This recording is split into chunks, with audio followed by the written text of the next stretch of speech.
Have you ever felt like your mind is playing tricks on you? Like sometimes you do things that seem completely out of character, and later you wonder, why did I act that way? One moment, you're disciplined, rational, and focused. Then suddenly, you're giving in to wild temptations. That inner war you feel, it's not just in your head, it's real. And today we're diving even deeper into this battle, this time with no filters. We're going to explore the hidden desires, suppressed thoughts, and moral struggles that make you who you are. By the end of this video, you'll understand how your ID, ego, and superego influence your decisions in ways you never realized before. And more importantly, you'll learn how to control them before they control you. But before we begin, let's do a quick recap.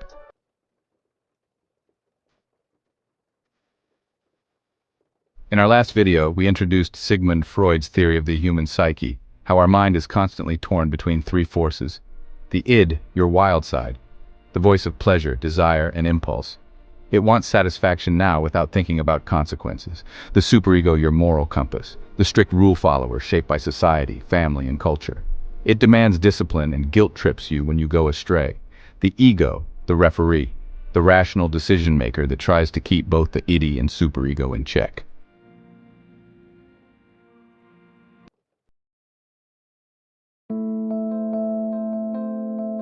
Imagine this. You're in a committed relationship. You've been with your partner for years. Everything seems fine. Then one day you meet someone new. It's electric, a spark you haven't felt in years. The conversation flows effortlessly. Their scent lingers in your mind. Your ID screams, "Go for it. No one has to know. It's just a little fun." Your superego fights back. This is wrong. You love your partner. Cheating is a betrayal. Your ego steps in. Flirting isn't cheating. But where's the line? Should I walk away before it's too late?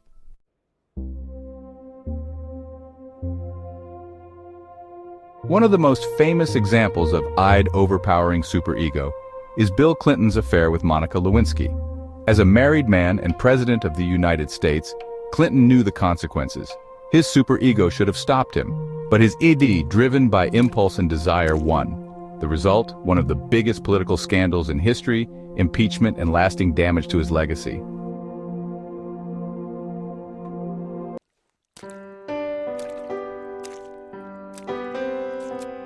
Here's a story that perfectly illustrates this.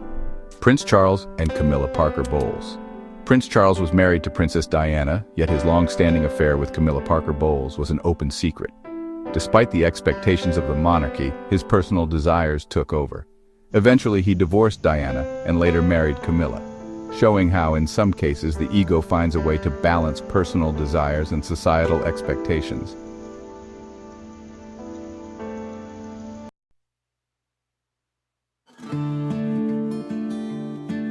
The power struggle, the ego's toughest job. Success is seductive. The higher you climb in life, the more temptations appear. But how you handle power shows which force controls you the most. Let's say you're the boss of a major company. You have access to power, money, influence. You see an opportunity to manipulate a situation for personal gain. Your ID whispers, "Take it. No one will know. This is your reward for working hard." Your superego warns, "That's unethical. You built your reputation on honesty. You'll regret this." Your ego struggles. "How can I get what I want without crossing the line?"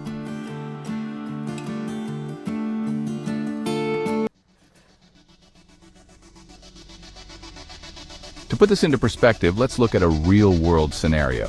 Enron Scandal. In the early 2000s, Enron executives manipulated financial statements to hide massive debts while making millions. Their ID craved wealth and power, ignoring the ethical red flags. But when the truth surfaced, the company collapsed and top executives went to prison, proving that when the ID wins, the superego always collects its debt.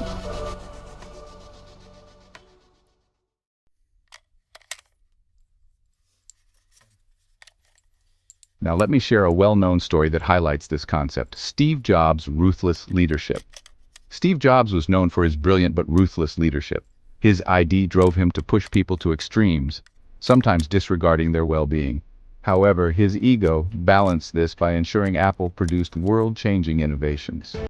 Unlike Enron, Jobs' ego kept him from total self-destruction, showing that ambition can be channeled productively.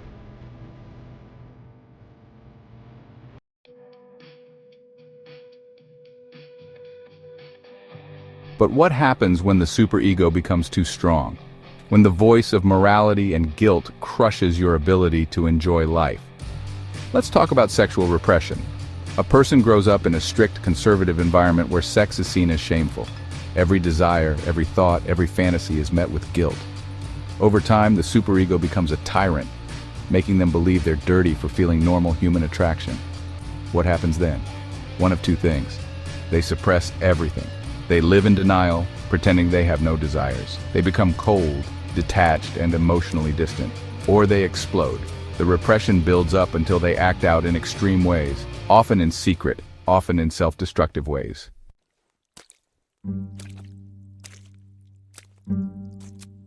Here's a story: Catholic Church scandals. Many priests take vows of celibacy, suppressing their natural desires, id, due to strict religious teachings, superego. But history has shown that repression can lead to dangerous, immoral behaviors, as seen in multiple abuse scandals. When suppression replaces balance, the result is often destruction.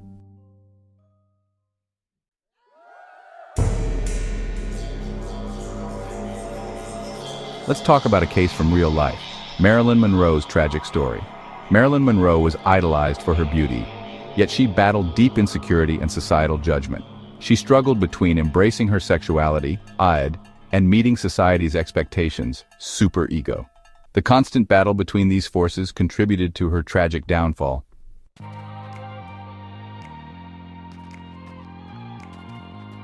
Final thought: the real battle is inside you. Now ask yourself, which force controls me the most? Are you driven by impulse and pleasure? Do you let guilt and rules suppress you? Or have you mastered the art of balance? The truth is, this battle will never end. It's the nature of being human. But the more you understand it, the more power you have over your own mind.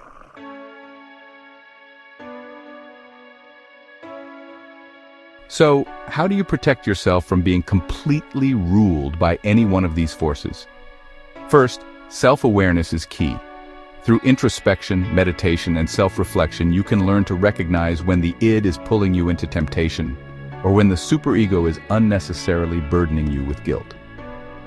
Many spiritual traditions, from Buddhism to Stoicism, emphasize the importance of observing thoughts without attachment. When you learn to watch your desires and fears without acting on them impulsively, you gain control over your mind. Second, philosophy provides guidance. Thinkers like Aristotle argued for the golden mean, a balance between excess and deficiency. The idea is not to suppress desires, id, completely, nor to be rigidly bound by external morality, superego, but to cultivate practical wisdom, ego, that guides your decisions in a way that benefits both yourself and others. Third, psychological tools can help. Practices like cognitive behavioral therapy, CBT, teach techniques for challenging impulsive thoughts and replacing them with balanced reasoning. Journaling, therapy, and mindfulness exercises allow you to engage with your psyche rather than being a passive victim of its forces. Finally, embracing spiritual and mindful practices can help you rise above internal conflict. Whether it's mindfulness, yoga, prayer, or deep reflection, many traditions teach that inner peace comes from not being enslaved by fleeting desires or rigid rules. Instead, aligning with a higher purpose or meaning in life can help transcend the constant war between these forces.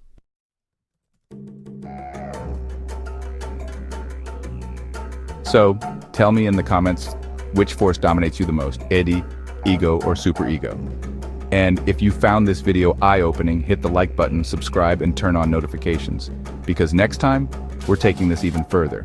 Remember, the real war isn't out there, it's inside your mind.